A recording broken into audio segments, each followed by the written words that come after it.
Andrews with Business of Childcare. We've got a great hour ahead, and I'm going to introduce Jack Wheeler here in just a few minutes. We'll let the audience come in. Really excited for this conversation. A lot of continued conversation and excitement as the conversation continues to lift nationally around the idea of childcare and all that offers. Our topic today, from curling to childcare, talking again about Mapleton, Minnesota's community solution to really what we're going to highlight as an infrastructure gap. And as we get started, before we get started, I'd be remiss to not introduce Business of Childcare for those of you who haven't had a chance to connect with us in the past. We're really focused on a whole community approach, just like we've done in Mapleton and a number of other communities from North Carolina, South Dakota, everywhere in between, and more states along the way. Focused on the ecosystem, focused on lifting up childcare, as we'll talk about today, as infrastructure, and really helping, as our mission states, guide childcare business owners and the communities they serve to better outcomes. Really that simple, right? Get us to the punchline. As Jack's going to highlight today, as communities, we have a number of things going on, and childcare isn't the only one. And so our focus, our goal is working with community leaders, the field, everybody within that whole community to really find ways to move that process forward. And we really do it by meeting communities at any one of the three stages of readiness. So thinking about still communities out there that are challenged by just understanding what's the real impact, right? And then those communities who have come to an understanding that there is an impact, more and more want an actionable plan and a plan that we can act on before our momentum fades and fatigue sets in. And then, as we'll talk about today, communities that, as Mapleton did, go through that full process, are positioned to activate the plan that works best for their community and positions them for the opportunity to move forward. Moultrie County, Illinois, a great fun example, really went through all three of those stages, just like Mapleton, and really great outcomes in a short period of time. And again, that's just by finding that focus, understanding where the limitations are, and making commitments to move forward. It's important too, and maybe many of you are on this call because you already understand the cost of not doing anything. And there's a new survey report that came out from our partners Tutris here the last week in partnership with Ready Nation and others that put the amount of impact nationally because of our child care challenges at a staggering $177 billion. Right? Like that's a number that, as I tell audiences, I've never seen a billion, but that sounds like a whole lot of them. But today's conversation is about bringing that $177 billion headline down to ones that are what we recognize and what we think about as communities, right? Often, hopefully not in a $1 billion range, more like millions, more like hundreds of thousands for the town that I was just in earlier this week. So before we get into all of the elements that we're going to talk about today, I want to frame really where we start. And the idea is that we maybe shift our thinking and the ideas behind that thinking to rather than childcare being a family issue or a social service or strictly a workforce benefit, what if we started to think about it as economic infrastructure, right? Really a part of our economic system, like all of the other more maybe familiar elements that we think about when it comes to economic development or community development. What if we thought about childcare as that infrastructure that enables labor, right? Allows the opportunity for the wages that are out there demonstrated by the help wanted signs across America to be realized, right? Without childcare, more and more, we're understanding the workforce strategies are going to face the structural limits without addressing it. So let's think about the context that maybe is more familiar around how we're already investing in infrastructure. By the way, New Orleans, I happened to be down there 2 weeks ago to speak at the National Economic Development Conference on this very topic. And the idea is that we're already routinely investing in roads and in water, right? The utilities, some of those things we take for granted, yet we know that the road that leads us to the factory does what? Enables people to get there. We know that the infrastructure of utilities, big topic data centers at the national conference, but even lower form infrastructure requires water and utilities. And why do we put those in there is because we know the factory can't run without electricity or without water. And even Mapleton, I think it's a splash pad, popular destination in the summer. Every community's got one of those things that just makes the quality of life look good, feel good, and be good, and what attracts folks to our communities. So when we think about those dollar amounts, right, staggering dollar amounts. I think I just heard from somebody a fire truck is $750,000, if not more. Staggering amounts to help make sure our communities are safe from fire. And so it gives us maybe some context to think about what does childcare fit, or does it fit as a form of infrastructure, right? And it's a thought to hopefully take away, if nothing else, is does it meet that definition? When we're sitting at our city council meetings, our county commission meetings, even talking about it on a state level, when we keep our focus on it's a family and child issue, it's a service, we forget that those services don't exist unless the space exists to do them. And that's really what I think Mapleton has done a great job of unlocking, is that those infrastructure investments enable it to work. And without childcare, I've sat with too many community leaders over the last number of years who said we don't have enough childcare and factory ABC can't run their second shift. Now, if that conversation was about a road that enabled people to get to the factory on second shift, would we have the same consternation and approach to it, or we figure out how to build the road, right? The real questions for us to consider. And it's about the idea that the mechanics of wage realization can't get going unless we have the roads, the utilities, and the childcare to support that workforce that stabilizes their ability to show up day after day, and ultimately create that opportunity, that condition where those dollars become economic opportunity on spending on Main Street, on housing, and all the other things that our communities are interested in getting to. So it's an interesting perspective to think about, and it's one where I want to just take a minute. So we'll get a good transition here and bring Jack in. But I want to start with a quick poll to get kind of your thoughts on, as a starting question, what is the real constraint to workforce growth in your community right now? The poll should be up on your screen. We'll take a minute to see where people land on this. But we talk often about housing. The conference was housing was some of those things that we normally right away put at the top of the scale. Curious to see where folks are. I see some folks are getting into the game. If you're following along at home, jump in. It's great to have some additional answers and thoughts about things.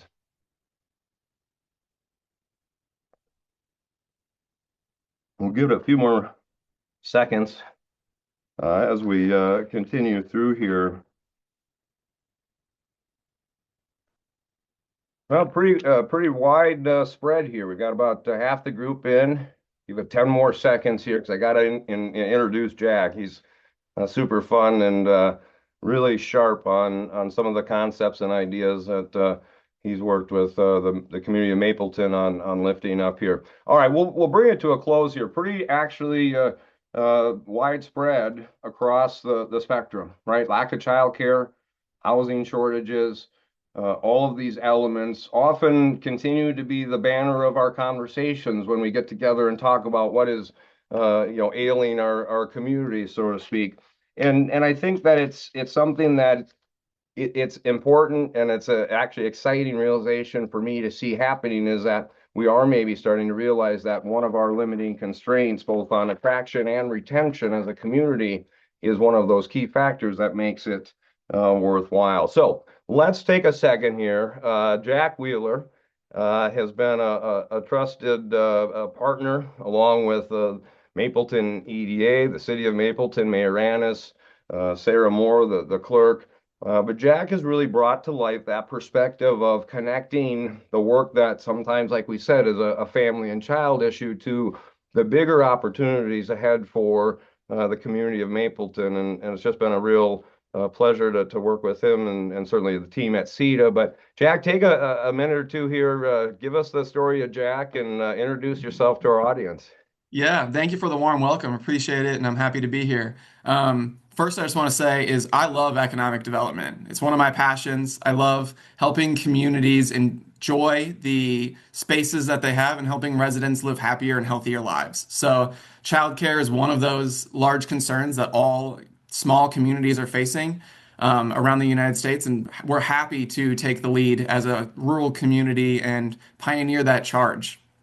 So as stated before, my name is Jack Wheeler. I do economic development in Mapleton. My background is in nonprofit and community management. And prior to working in my current role, I worked at the collegiate level doing event planning and community planning. I have my master's degree in public administration and community management from Minnesota State Mankato. And I graduated in spring 2024 and was hired by CETA closely after.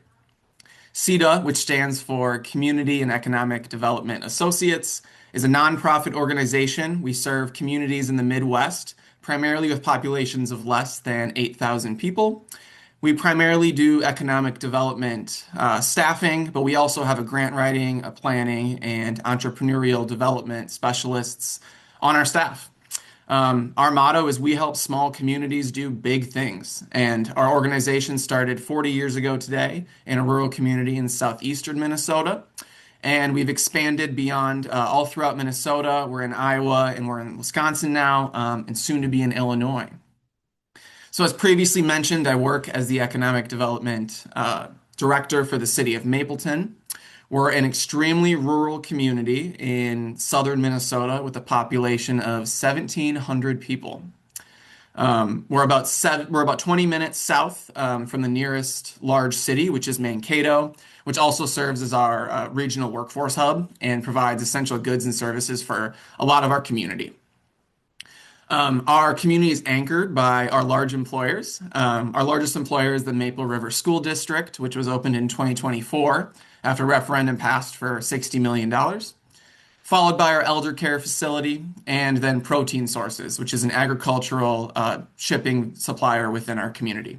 Our community has branded ourselves as the curling capital of Minnesota, and we actually have two medalists, two Olympic medalists from our community. John Landsteiner in 2018 won a gold medalist in Pyongyang, and this year we actually had Aiden Olberdorf participate from the team or participate on the team and get a bronze medal this year, which is pretty cool.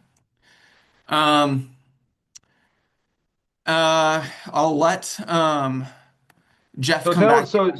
so great Yep. introduction and Jack, again, I want to highlight too CETA's work all throughout southern Minnesota where our team's been fortunate to work as they work to lift some of those bigger challenges for communities. Jack, in your work, and before we maybe jump into the topic at hand, have you seen more conversation and connection on childcare as a community challenge? Both obviously we're talking about Mapleton today, but your whole team obviously throughout that distribution and geography. What is Mhm. that? What does that conversation look like? I'm sure it's familiar to some of those in the audience. Yeah, that's a great question, actually. And one of the things that we're hearing is, well, it's a three-legged stool. So childcare, having great in-demand, high-paying jobs, and then housing are the three main issues that our communities are seeing and hearing that they need the most of. And I like the childcare house because it addresses two of those. It addresses childcare, and then keeping in-demand wages and high-demand career fields within our community too. Yeah. So, but I mean, those three challenges are not necessarily unique to our community, and I think that there are so many different solutions to addressing those as well too.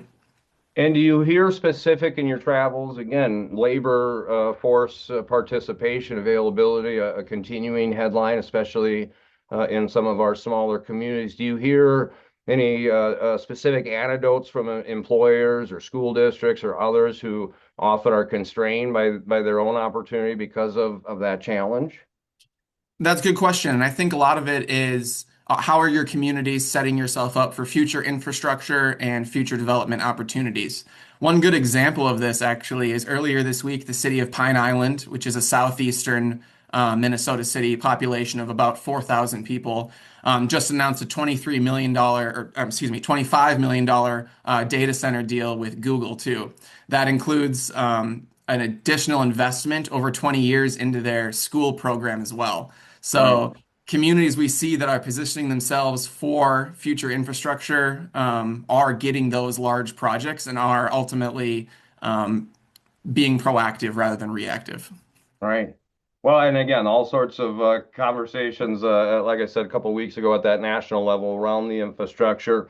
But I think what's really important is we kind of start to tell the story of Mapleton, and we're going to let you tell the story. But is it the rooting started in that stage one, right? Understanding the need, and I really want to lift up Southern Minnesota Initiative Foundation's continued work within the region to really allow communities the opportunity to go through that process of really understanding what is the desired outcome or need that we're really after, rather than the headline of we just need more childcare. But Jack, I know you came on soon after that kind of beginning process was. You caught yourself out. Tell the story of how Mapleton walked through that process. Yeah, so one of the first indicators that we knew childcare was more than just an economic development issue was through the local stories that we heard from residents. We had residents that worked in Mapleton here, but they had to drive 30 minutes plus to Mankato or even further round trip to drop their kids off to affordable childcare. We heard this very frequently, but we needed data. So, like you mentioned, we worked with the Southern Minnesota Initiative Foundation to perform a childcare study for not only our community, but for Blue Earth County, which is the region that supports us. And the results were significant. In Blue Earth County, which has about 70,000 residents, we were experiencing a shortage of nearly 300 childcare slots. Our community specifically had a shortage of over 50. And the study ultimately indicated that we had to do something. The high cost of childcare made it unfeasible for many to outweigh the benefits of working rather than watching the kids. And we especially saw this was true in families with two or more children, where the cost of childcare just outweighs the potential earning capacity of that parent. So it didn't make sense for a lot of families to spend high amounts on childcare and then ultimately have both of the parents working when they weren't able to realize their full wage realization. So as the community worked through that process, they did a great job of engaging with existing providers. I think a strategy often overlooked in the pursuit of new capacity. They engaged the broader community, but ultimately talk about the work through that the community did with what existed, meaning that the existing child care center and some of the considerations that went through for a growing community like Mapleton to consider. hmm Well, in town, we have seven in-home providers. They're all full. Our school program has its own center, the Eagle's Nest, which has a wait list. Ultimately, we're at capacity. Our school district had reached out to our EDA and our city council and had expressed concern in the future growth due to the lack of available childcare slots. And ultimately, that limits their workforce capabilities in hiring and retaining employees, especially for young teachers moving to Mapleton. This is supported by the lack of housing availability in town. And one of the statistics that highlights this problem is we had 13 new teachers enter our district last year, and none of them lived in Mapleton. All of them were either commuting from Mankato or living in an alternative community because we just didn't have affordable housing and childcare options in our community. The community really came together. Our city council is largely one of the main drivers in providing the support for the EDA to become involved. And as the EDA too, we are uniquely positioned to pursue a variety of grant opportunities. We contract with different organizations, for example, like Business of Childcare.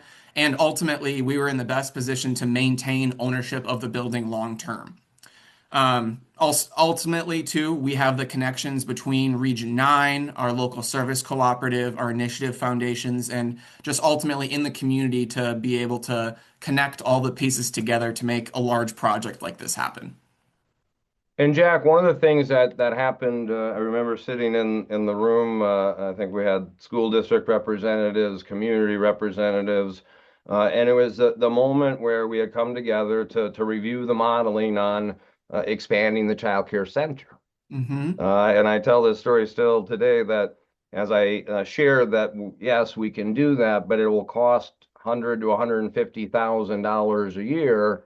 I felt that soon I should leave and maybe get in my car and leave town. Unfortunately, we didn't do that, right? But it was the shock factor of when we start to think about the math of childcare centers, and our teams work with childcare centers in communities throughout the country that are in similar positions where the math just doesn't math, right? And before we talk about how you got to that decision, I wanted to come back to that for just a moment because I think it's an important element that, again, we don't often see on the surface or in the headlines or sometimes even in the casual conversations with the very operators that are carrying this burden to make this truly critical need care available. And it's the infant room math, right? It's the idea that we often talk about affordability in 225. Some communities are probably going, my goodness, where can we get that? Others go, that's even more than we pay today. But using that just even as a base number, what we may don't understand is that the labor is our largest driving cost. And infants, no more than four, I don't know how one would do it with four, but those who are able to, they need to get paid. And so when we think about just the staff cost and the overhead, suddenly it becomes a little more clear why the traditional model doesn't always work in some of our smaller communities, that not just by the sake of having the care, but the availability of staff and the availability of others. And so I think that was one of the aha moments sitting with that group of community leaders there just several years ago that said, we got to look at it a different way. And so talk about kind of as that decision making went through. Obviously, we ended up working in business childcare, but I think the big headline there was we got to find a way to more disperse and more appropriately size some options that still will meet our needs, but not maybe carry that larger burden of the center. Do you want to talk about that, Jack, and maybe Yeah. share a little bit And about that? I think initially too, there was a lot of skepticism surrounding the funding and the financing of the project too. Because we as a city and as an EDA, we wanted to ensure that the provider is set up for success, especially considering not only the risk that the city and the community is taking, but also the risk that the provider is taking for taking the leap and starting with us and starting a new business with us too. And it was really helpful to work through with business of childcare and see that math and say, this math actually does work and it is sustainable for our community. And not only that, but it's also delivering ongoing returns for us too. Not only in the form of rent payments to the EDA, but also in the form of parents are being able to get back into the workforce and actually realize their full wage realization too. And that was a big part of it, right? Build a new center, expand one. There's also a capital investment that often is much more sizable than we realize at times. So, an interesting kind Mhm. of walkthrough of how the community, the EDA, and others assessed what the options were rather than just the knee jerk, let's do an expansion of the center. So, a really good, again, takeaway is assessing what is really needed and what is really going to math out over time needs to be one of those critical first steps, and certainly something that our teams work with, others in communities do. But sometimes the excitement and the energy overpower the math, and I think it's something for us to think about there. We're going to take a moment here and we're going to look at another, or participate, hopefully, another poll. This is around the idea of, if you're in community was investing in childcare infrastructure, the same deliberation Jack and team went through, what are you thinking is going to be the biggest concern leaders that you're working to bring on board might consider or think about? Don't be shy. We love to get some feedback. It's anonymous. We're not tracking anybody. It just gives us some good talking points. And as we think about that, I think it is the idea that as we start to frame this as infrastructure, do we look at it differently? I was in a community a month or so ago down in Missouri, and I remember the mayor saying, well, Jeff, I can't go fill in the toddler room if we run the center. And it was that kind of moment where I thought, Mayor, we don't want you to do that either. And I'm sure you're a wonderful person, but it's sometimes the confusion around is us taking on maybe creating a space make us operators of childcare? That's a fair question, and it's something that I think people are often thinking about. Looks like we've got some participation. Let's take a look at those results. Upfront capital costs, no surprise there. Lots of great ideas that never become anything more than an idea because of the resources necessary to lift it up. Ongoing operating subsidy, staffing is obviously a big concern. And this is where we start to think about some of these solutions we're more and more terming as Main Street childcare solutions actually address all of those opportunities and challenges. And we'll talk through that a little bit. Uh, Before we talk about the risk mitigation, some of those concerns, we're going to come back to that. Jack, maybe help us lift up a little bit around the ROI from a perspective of consideration. I've got a kind of an overview a picture here to talk through, but talk about just even the conversations, the deliberations, and how as a community, from even a risk mitigation perspective, we start to think about this not maybe nominal investment for what it actually unlocks in a community. Yeah, great question. And when we're comparing this to a $5 million child care center, there's significant differences compared to the child care house compared to a larger center model. And from the perspective of an EDA, for $300,000 investment, this project was a no-brainer. Having 8 to 12 parents come back into the workforce, stay in our community, take those in-demand, high-paying jobs is extremely vital to our not only our local economy but our regional economy as well. The childcare house, just from the perspective of an EDA, was a really great investment because we were able to use it as sort of a trial run. We haven't obviously this model hasn't been tested before, and it was something that we wanted to see something was even possible to do. So the fact that it provides ongoing returns. In the case that it is success, we can continue to work towards building another or continue to invest in other projects that are important to our community related to childcare. So there are really the flexibility is really appealing, and also just the amount of funds that are being put back into our economy is extremely significant for a town of our size. When you lift up something that is a noted and appropriate concern of that investment, Hmm. and I'm sure there are some on our time together here today who might have that child care center that again celebrated, opened, a beautiful grand opening, beginning days of glory, and then some years later is now a building that is a commercial building structured for a child care center that is difficult to move into a new place. What makes childcare house or other versions or a hosted space maybe different from that equation that we might often start with as a basis point?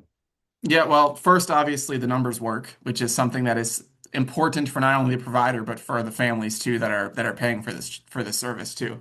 Um, that means that $45,000 is going back plus into our economy, meaning totally over $400,000 in annual wage enablement, which is something extremely significant that when we're presenting to our city council or to community leaders, that is something that we can say is a definite outcome that is beneficial and is long-term positioning our community for success over 20 years. Um, and I think one of the concerns too that we hear about from a lot of communities is funding the project. And from our perspective, being able to use these numbers and use this data to show our city council and our leaders and our elected representatives that this is a priority, especially in rural communities, is something that is extremely important and helps support the case for rural communities like ours. Well, and they say a picture tells a thousand words or says a thousand words. This is the infill site right in the heart of the community, several blocks from the beautiful, by the way, investment in education by the local community, the local school and high school campus. This was a lot, as Mayor Annis said at the grand opening, that unfortunately the home had burned down. And due to the kind of day, the moment of the day, it was not as attractive to builders to build a new home. At some point could have become green space because it was sold cheap. And as Gordman said, that helps us think about there's no tax revenue here. It's a bare land. It's a something different. And what it becomes through at least our deployment is childcare, a house that fits the neighborhood, a house that comes to life to really mimic and illustrate that environment of family childcare, home-based childcare that is often preferred by many of our families in smaller communities. It was really an opportunity to transform what that looked like. And I know we had a great grand opening late last fall. Brooke Garvey, who you see there as the operator, but you talked about the funding, and this is where I think, again, being intentional about the process and how you approached it really lifted up the idea that we were able to lift that first of a kind into a message that really garnered support from a wide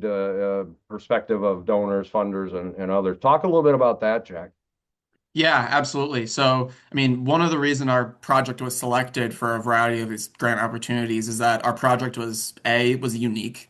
I think a lot of communities are pursuing that traditional child care center model and they're realizing that it's not working. So the legislator and these grant funders are looking for programs that are different and are approaching problems in a different way. Our project is also shovel ready and addresses one of the main issues in our community, and it delivers ongoing returns too. Um, when we were initially gathering the funds for the project, our initial investment was made by DEED, which is the Department of Employment and Economic Development. They invested $175,000 into our project, which was the initial seed for our project.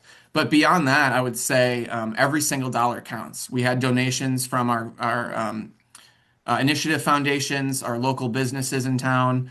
T-Mobile gave over $30,000 to our project. So we were able to combine and use a variety of community resources to make sure that this project was actually able to happen. And initially, from our EDA, when we had started this project, the goal was to use zero taxpayer dollars for this project. And as of right now, we are on track to do that. So we're extremely grateful for the flexibility and the adaptability that we've been able to use and have with this project.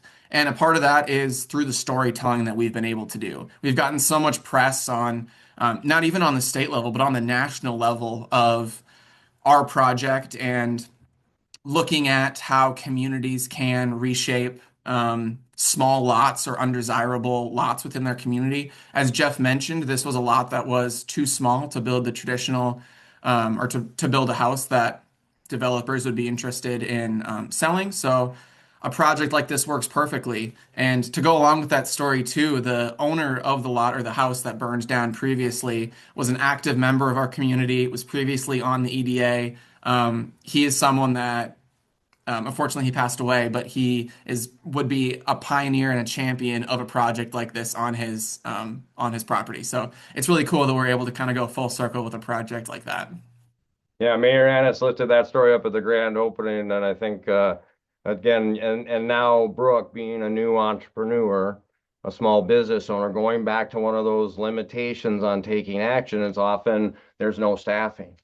But for those in our audience who are also driving economic activity, small business ownership, these models actually position the opportunity not only to meet the need, but to also create a new small business owner, often female, often who has now an opportunity, just like Miss Daisy at the floral store or Hank at the hardware store, to do their craft at a place that is more appropriately sized than trying to even begin a $3 or $5 million child care center when that may not be the best match for that willing and educated and passionate individual for childcare. So we're thinking about it that way as well, right? We're by approaching it more right size, we're creating opportunities for development of entrepreneurs who happen to have a great social good that's needed as their business, and a way for us to help support them. The other piece of it that you talk about is the storytelling, and that's another big thing I think for our audience to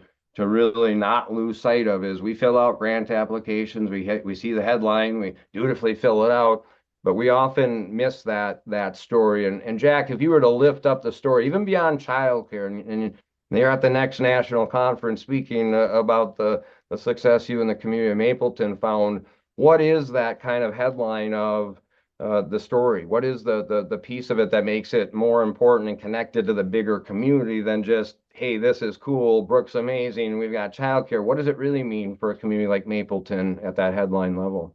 Yeah, I mean, for a community of 1,700, it's huge.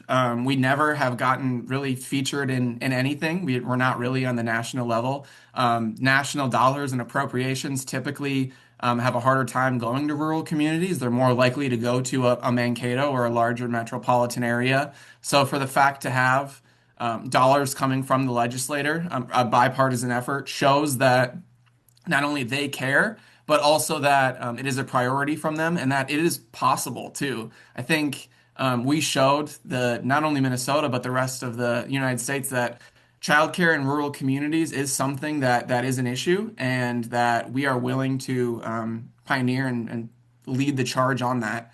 And I think too, like you mentioned previously, this is a really custom fit too. So it really works well for rural communities. And earlier this summer, we actually, in our existing childcare center, we had to spend thousands of dollars on mold remediation in that center too. With this childcare house, we know that it's built right. We know that all of the materials are licensed in it too, and that it really is going to be a custom fit for our community.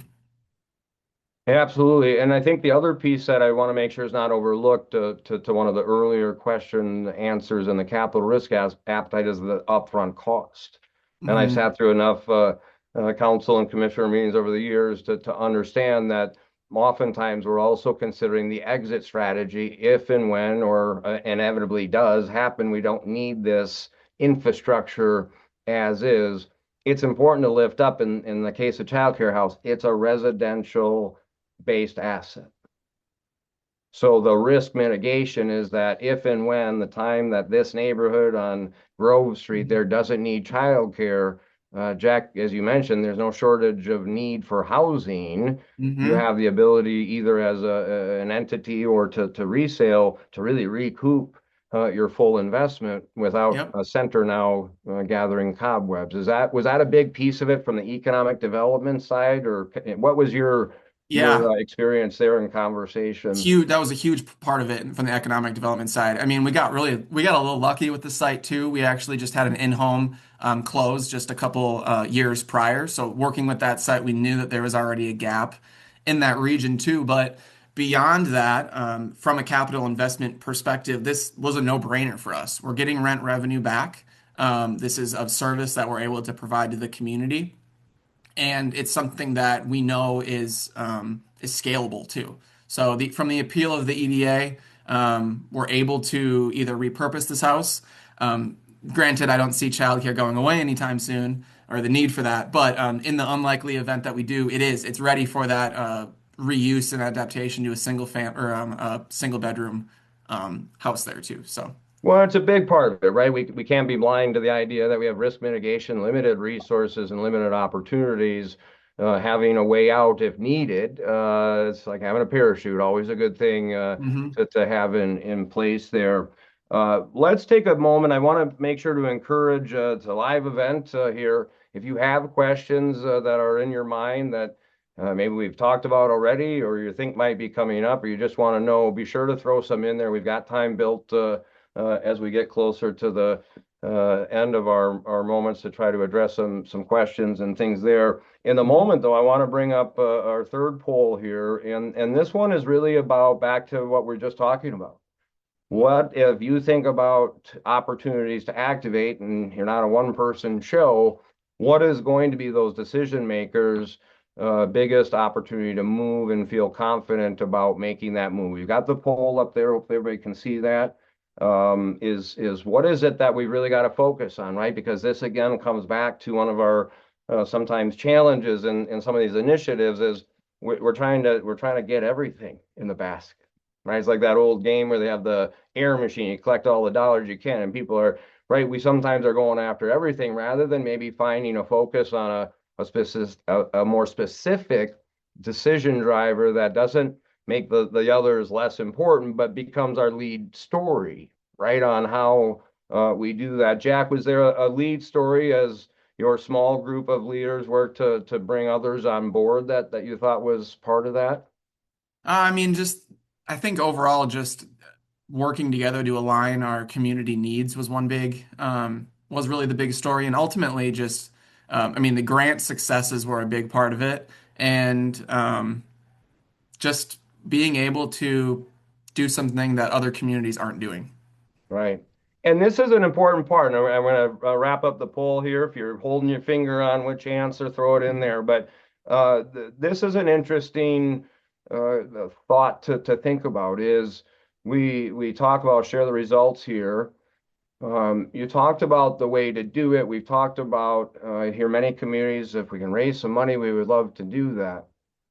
And what we think about here is the middle three items actually are drivers of downstream or what we might call multiples of that Mhm. investment. And when we think about, and I talk to economic development leaders on a regular basis, why we make incentives available, why we invest in that road and that utilities that make the factory work is those items there, right? It is the uh, long-term economic multiplier. It's the employer retention impact. It's the family workforce participation.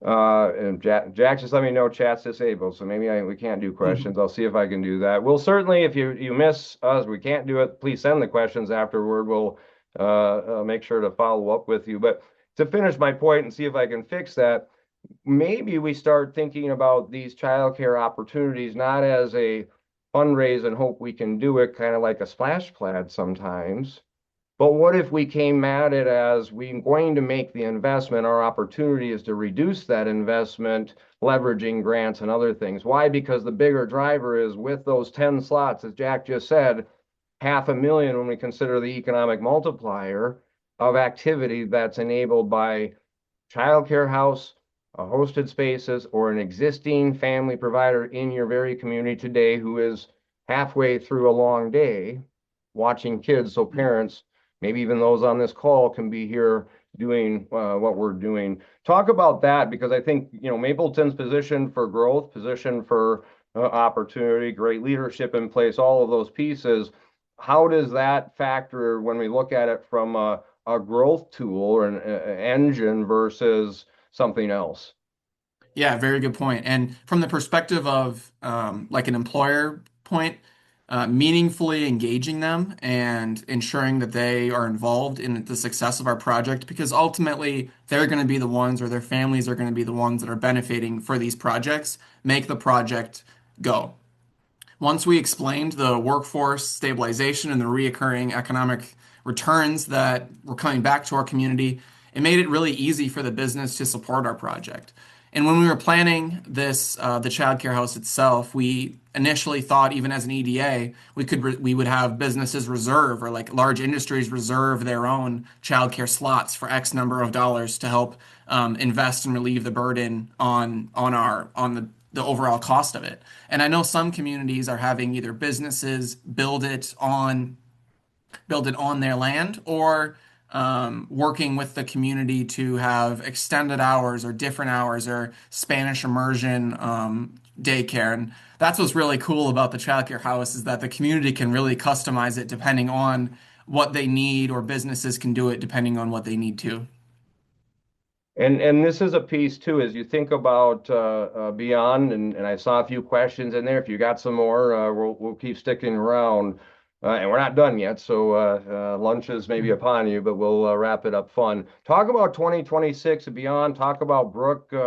We were just together there doing a meet and greet with a legislator last week. Talk about what this has been as maybe a catalyst or an opportunity, starting with Brooke Yes, there. great point. So Brooke opened her doors January 22nd, 2026. So she's been open for about a month. Doing great. We've been able to have multiple visits and tours with legislators and other local city officials.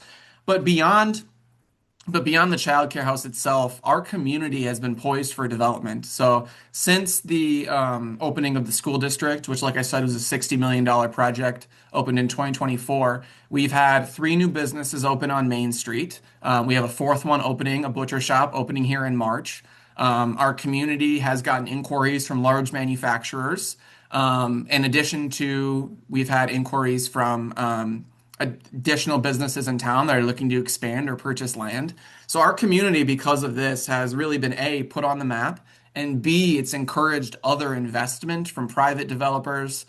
We've had a housing project that's coming in, which would be the first housing project in our town for over 50 years, or apartment project in over 50 years.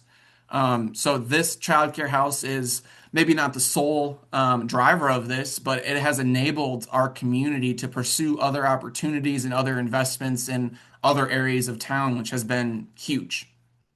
Well, and I think it also illustrates the idea that when community decides to lift up childcare as infrastructure, right, notwithstanding all the fun happening day to day and the quality and the school readiness and all of those pieces, we also strengthen those very individuals doing the work. I heard Brooke share with the representative in that visit, I feel seen, I feel a part of something, I feel.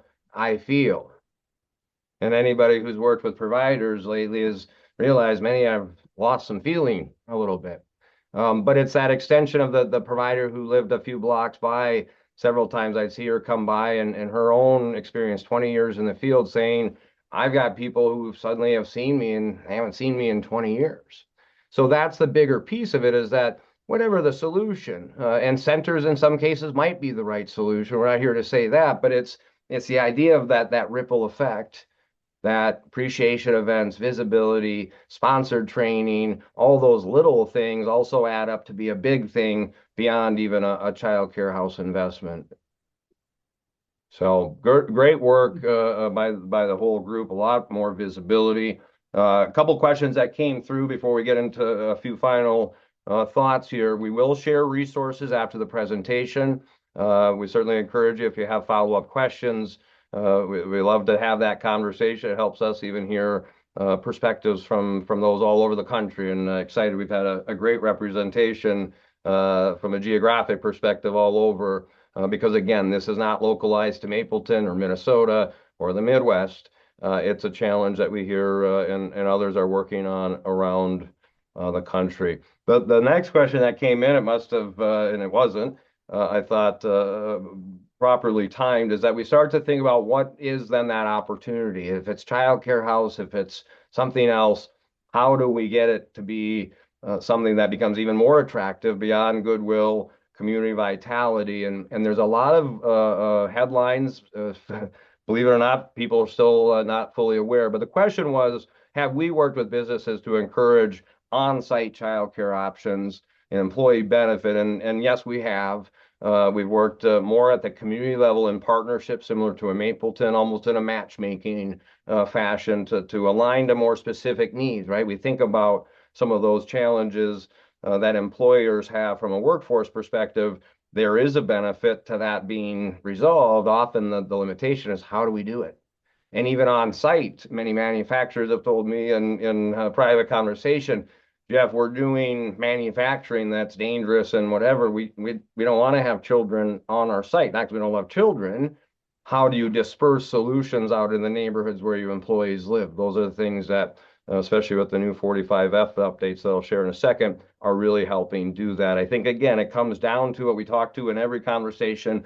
Get really clear on what's the actual win. What's the scoreboard say downstream when we're all gathered around it, like everybody was their TV Sunday morning with Team USA and hockey, or earlier with the women's like double bonus. but we knew what the scoreboard said and we knew that we had won. And that's what we need to understand. And whatever role you play is what's the actual definable win that we're going to go run after, rather than let's go do a bunch of things and hope we get to that destination. And so 45F, I'll bring this up here. We'll share this as a follow-up resource as well, so that you've got a snapshot.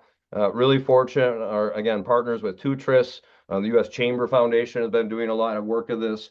But the enhancements are really a dramatic increase in the ability to participate and the resulting benefit to the employer or the consortium, or a combination thereof, even the small, insurance agent, Miss Mary, who does insurance, has the opportunity to participate, and not just in capital projects where we're building something, but in some of the sustaining support that when we can't fundraise it all, but we know it's important, can be made more appropriately over time. It allows inclusion and engagement with your local nonprofits and others who are doing this work. It really takes the burden off of the business or the employer who is willing, who is needing and wanting, from trying to figure it out on their own, right? And again, that's what business of childcare is really focused on. Is we don't have all the answers. What we know is we've been in enough places and walked with enough of those who are seeking them to see what's worked and what hasn't worked in the past. And it's the ability to partner with the Jacks of all of our communities who are doing this work, willing and wanting, but maybe don't feel that confidence to do it. So getting clear on the destination, starting to realize where some of the additional benefits are. We're working with one workforce group right now. They're looking at doing 4 childcare houses, which would max their deductions, about 1.2 million. They'll open up 48 slots. But what they're doing is we're putting them out actually in the zip codes where their employees are, because as Jack pointed out, we have a lot of infill lots in our communities. So we're lifting up a partnership now that has the workforce contribution at the big level. The community has the chance to participate with site and property. It's the ability to bring the whole community together to think about how to do that. So a lot of great incentives, and truthfully, not a lot of people know about it. The audience in New Orleans, great professionals, some on the call today, I think, there was little visibility. So it lifts up just another kind of shiny thing to bring more people to the party. And we'll make sure you have some resources. Our teams are working regularly with folks to even just get that framework. Jack, what as you think about as we get close here, I don't have any more questions. We've got a few more minutes if somebody's holding on to one. As you think about the overall experience, as you've gone through this journey, you've talked to others, your colleagues, and those in the field, what's your best advice for anybody looking to take more action on childcare in one way or the other, childcare house or another version? What's your best advice? Yeah, I guess my one big piece of advice is childcare availability is only going to change if your community makes an effort to change it. That starts at the top with your city council, but then it also works with individual conversations that you're having with your larger employers and realizing the gaps and the needs that they have.